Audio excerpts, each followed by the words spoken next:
My friends, do you have a clear conscience before God? Maybe that is why your prayers doesn't get answered. Please read with me one important verse. It's 1 Timothy 1 verse 19. Please listen carefully. Cling to your faith in Christ and keep your conscience clear.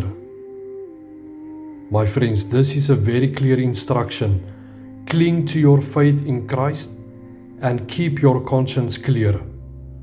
For some people have deliberately violated their consciences.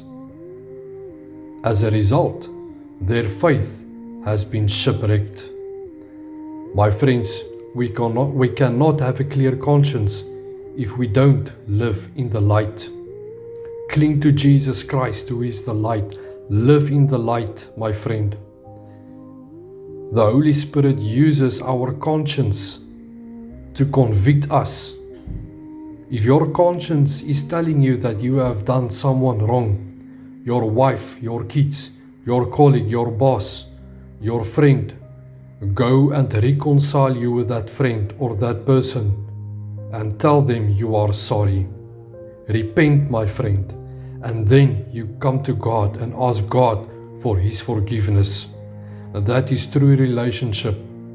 That is a living relationship if we live before God and not before people. We must have a clear conscience before God. A clear conscience comes from walking in the light of Jesus Christ. Stay close to Jesus, my friend, because faith that clings to Him will not be shipwrecked.